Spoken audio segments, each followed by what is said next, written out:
Good morning, everyone. Today we can discuss about CSR. നിങ്ങൾ എല്ലാവരും കേട്ടിട്ടുള്ള ഒരു വാക്കായിരിക്കാം ഒരുപക്ഷെ CSR, Corporate Social Responsibility. So before going into the topic, we will have a small introduction to the topic. So CSR, in this video we are going to see what you mean by CSR, who all are the main stakeholders of CSR, like that. അപ്പോൾ CSR എന്നുകൊണ്ട് ഉദ്ദേശിക്കുന്നത് corporate social responsibility. Social responsibility. The government insists the companies to be socially responsible. ഒരു company എങ്ങനെയെങ്കിലും profit ഉണ്ടാക്കുക മാത്രമല്ല socially committed ആയിരിക്കണം, socially responsible ആയിരിക്കണം നിങ്ങൾ എന്നുള്ളത് ഗവൺമെൻറ് നിഷ്കർഷിക്കുന്നുണ്ട്. അപ്പോൾ അതിനു വേണ്ടിയിട്ട് എന്ത് ചെയ്യുന്നു? ഗവൺമെൻറ് മാൻഡേറ്ററി ആയിട്ട് ഇത്ര ബിസിനസ്സിന് മുകളിൽ ടേൺ ഓവറുള്ള കമ്പനികളോട് ഗവൺമെൻറ് പറയുന്നു, നിങ്ങൾ സോഷ്യലി കമ്മിറ്റഡ് ആയിരിക്കണം, നിങ്ങൾ സോഷ്യലി റെസ്പോൺസിബിൾ ആയിരിക്കണം. അപ്പോൾ അത്തരത്തിലുള്ള കാര്യങ്ങളിൽ ഏർപ്പെടാൻ വേണ്ടിയിട്ട് ലാഭം മാത്രമായിരിക്കരുത് നിങ്ങളുടെ കണ്ണ്. So to provide something good to the people, for the social welfare of the people, you need to keep some money for that purpose also. അതിനുവേണ്ടി നിങ്ങൾ പ്രത്യേക ഒരു ഫണ്ട് നിങ്ങൾ കരുതി വെക്കണം. ലാഭം ഉണ്ടാക്കിക്കോളൂ, ബിസിനസ് നടത്തിക്കോളൂ, പക്ഷേ സോഷ്യലി റെസ്പോൺസിബിൾ ആയിരിക്കണം നിങ്ങൾ, സോഷ്യലി കമ്മിറ്റഡ് ആയിരിക്കണം നിങ്ങൾ, സോഷ്യൽ വെൽഫെയറിന് വേണ്ടി നിങ്ങൾ പണം ചിലവാക്കണം. അപ്പോൾ അതിന് വേണ്ടിയിട്ട് നിങ്ങൾക്ക് കിട്ടുന്ന റവന്യൂയിൽ കുറച്ചധികം പണം നിങ്ങൾ കോർപ്പറേറ്റ് സോഷ്യൽ റെസ്പോൺസിബിലിറ്റിക്ക് വേണ്ടിയിട്ട് നിങ്ങൾ ആ ഫണ്ട് മാറ്റിവെക്കണം. അതിനെയാണ് CSR ഫണ്ട് എന്ന് പറയുന്നത്. സോ നോർമലി എല്ലാ കമ്പനികളും, അത്യാവശ്യം നല്ല ടേൺ ഓവറുള്ള എല്ലാ കമ്പനികളും നിങ്ങൾ പരിശോധിച്ചാൽ അവർക്ക് CSR ഫണ്ട് ഉണ്ടാവും. ആ ഫണ്ട് അവരുടെ റവന്യൂവിൽ നിന്ന് അവർ മാറ്റി വെക്കുന്നതാണ്. ആ ഫണ്ട് എന്തിനു വേണ്ടിയിട്ടാണ് ഉപയോഗിക്കുന്നത്? For the welfare of the society. Okay, അപ്പോൾ അതിന് ടാക്സ് എക്സംഷൻസ് ഒക്കെ ഉണ്ട് താനും. അപ്പോൾ അങ്ങനെയുള്ള അഡ്വാൻറ്റേജസും ഉണ്ട്. സോ അതാണ് CSR എന്നുകൊണ്ട് ഉദ്ദേശിക്കുന്നത്, കോർപ്പറേറ്റ് സോഷ്യൽ റെസ്പോൺസിബിലിറ്റി എന്നുകൊണ്ട് ഉദ്ദേശിക്കുന്നത്. So it is A self regulating business model. അത് നമ്മൾ സെൽഫായിട്ട് നമ്മൾ ഡിസൈഡ് ചെയ്യേണ്ട ഒന്നാണ്. ഓരോ കമ്പനികളും ഞാൻ സോഷ്യൽ റെസ്പോൺസിബിലിറ്റിക്ക് വേണ്ടിയിട്ട് എത്ര തുകയാണ് വകയിരുത്തേണ്ടത്, മാറ്റി വെക്കേണ്ടതെന്നുള്ളത് ഒരു self regulating business model. Government has suggested you need to have a fund for corporate social responsibility. So we have to regulate a business model for that helps a company be socially accountable to itself, its stakeholders and the public. അപ്പം ഇതുവഴിയായിട്ട് corporate social responsibility ഒരു കമ്പനിയിൽ വരുന്നത് വഴിയായിട്ട്, അല്ലെങ്കിൽ അതിനുവേണ്ടി ഒരു fund മാറ്റി വെക്കുന്നത് വഴിയായിട്ട് എന്താ സംഭവിക്കുന്നത്? കമ്പനിക്ക് മൊത്തത്തിൽ സ്വന്തമായിട്ട് സോഷ്യലി റെസ്പോൺസിബിൾ ആകാനുള്ള ഒരു അവസരമാണ് അവിടെ ക്രിയേറ്റ് ചെയ്യപ്പെടുന്നത്. അങ്ങനെ വരുമ്പോൾ എന്താണ്? കമ്പനിക്ക് ഞാൻ സ്വയം this company is socially responsible എന്ന് സ്വയം ഒരു തോന്നലുണ്ടാവാനും, അതേപോലെ തന്നെ ആ കമ്പനിയുടെ പ്രധാനപ്പെട്ട സ്റ്റേക്ക് ഹോൾഡേഴ്സിന് ഒരു തോന്നൽ വരും, ഞങ്ങളുടെ കമ്പനി സോഷ്യലി റെസ്പോൺസിബിൾ ആണ്, അതിന് സോഷ്യൽ വെൽഫെയറിന് വേണ്ടി ചെയ്യുന്നുണ്ട്. അതേപോലെ പബ്ലിക്കിനും ഒരു ഫീലിംഗ് ഉണ്ടാവും, okay this company is good because they are doing something for the welfare of the people. അപ്പോൾ നിങ്ങൾക്കറിയാം, ഓൾമോസ്റ്റ് എല്ലാ കമ്പനീസും ഒരുപാട് ചാരിറ്റിയും സോഷ്യൽ റെസ്പോൺസിബിലിറ്റീസും കാര്യങ്ങളൊക്കെ ചെയ്യുന്നത് നിങ്ങൾക്ക് കാണാം. അതൊക്കെ അവർ ചെയ്യുന്നത് അവരുടെ CSR ഫണ്ടിൽ നിന്നുമാണ്, കോർപ്പറേറ്റ് സോഷ്യൽ റെസ്പോൺസിബിലിറ്റി ഫണ്ടിൽ നിന്നുമാണ്. So by practicing corporate social responsibility, അതിന് മറ്റൊരു പേരാണ് corporate citizenship. The companies can have conscious of the kind of impact they are having on all aspects of society. അപ്പോൾ അങ്ങനെ നമ്മൾ ഒരു കമ്പനി ലാഭം മാത്രം, ബിസിനസ്സും പ്രോഫിറ്റും മാത്രം നോക്കി പോവുകയാണെങ്കിൽ അവർക്ക് അനലൈസ് ചെയ്യാൻ പറ്റില്ല how their company is impacting the other people.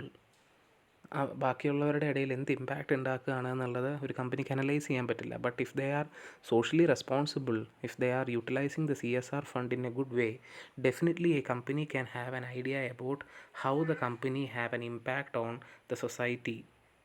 മൊത്തത്തിൽ സൊസൈറ്റി, എൻവയോൺമെൻറ്റ്, സോഷ്യലി മൊത്തത്തിലൊരു ഇമ്പാക്റ്റ് എങ്ങനെയാണെന്നുള്ളത് മനസ്സിലാക്കാൻ സാധിക്കും. So the basic idea in CSR is, instead of negatively contributing the environment and society, the company needs to have to give a positive impact on the society and the environment. അപ്പോൾ പ്രധാനമായിട്ടും എൻവയോൺമെൻറ്റും അതേപോലെ സൊസൈറ്റിക്കും ഒക്കെ negative impact കൊടുക്കാതെ കൂടുതലും positive impact ഉണ്ടാക്കുന്ന രീതിയിലുള്ള പ്രവർത്തനങ്ങൾ ഒരു കമ്പനിയിൽ ഉണ്ടാവണം. അതിനുവേണ്ടി ഫണ്ട് വിനിയോഗിക്കുക. So corporate social responsibility is important to both consumers and the companies.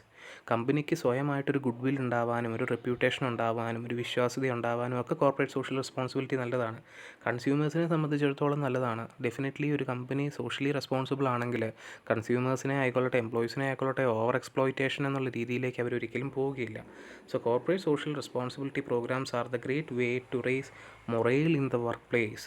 ഒരു മൊറേൽ, എത്തിക്സ് ഇതൊക്കെ കൊണ്ടുവരാൻ ഏറ്റവും നല്ല സംഗതിയാണ് CSR.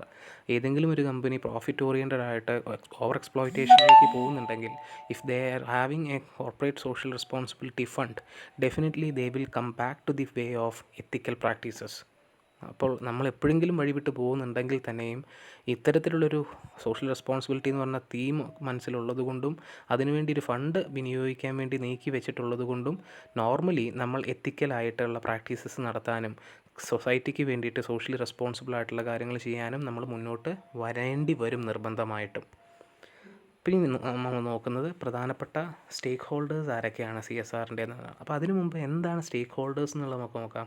Stake holders are described broadly by Freeman and Reid in 1983.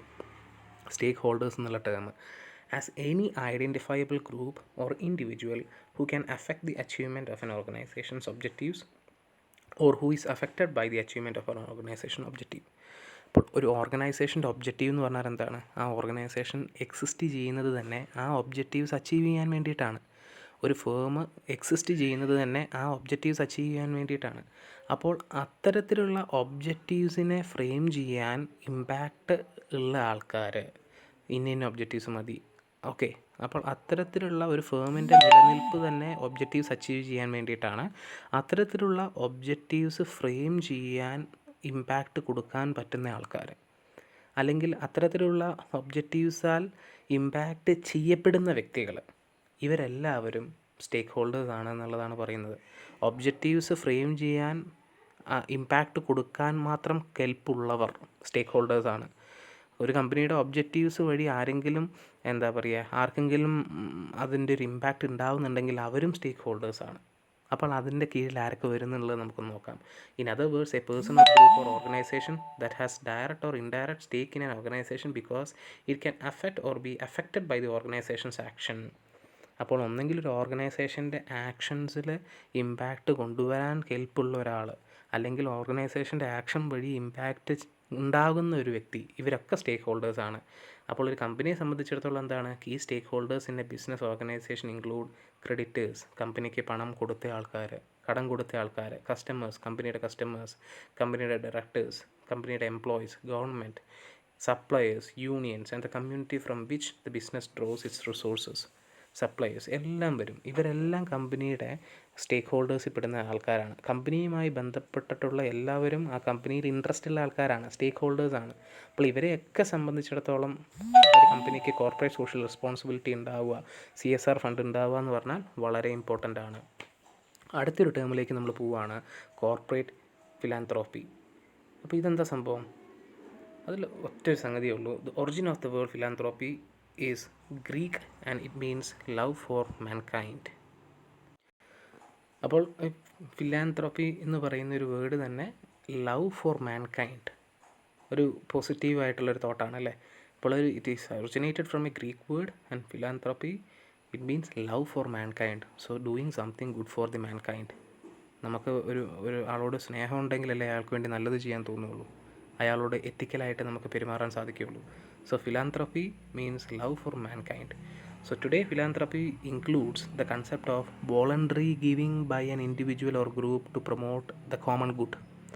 ആരുടെയും നിർബന്ധത്തിന് വഴങ്ങിയിട്ടല്ല, വോളണ്ടറി സ്വയം തോന്നിയിട്ട് ഒരു ആൾക്കാർക്ക് അല്ലെങ്കിൽ ഒരു കോമൺ ആയിട്ട് ഒരു നല്ലത് വരാൻ വേണ്ടിയിട്ട് സ്വയം തോന്നിയിട്ട് ഒരു ഇൻഡിവിജ്വൽ അല്ലെങ്കിൽ ഒരു ഗ്രൂപ്പ് അല്ലെങ്കിൽ ഒരു ഓർഗനൈസേഷൻ സ്വന്തമായിട്ട് തോന്നി എന്തെങ്കിലും നല്ല പ്രവർത്തികൾ ചെയ്യുന്നതാണ് ഈ ഫിലാന്ത്രോപ്പിയുടെ ഒരു കൺസെപ്റ്റ് എന്ന് പറയുന്നത്.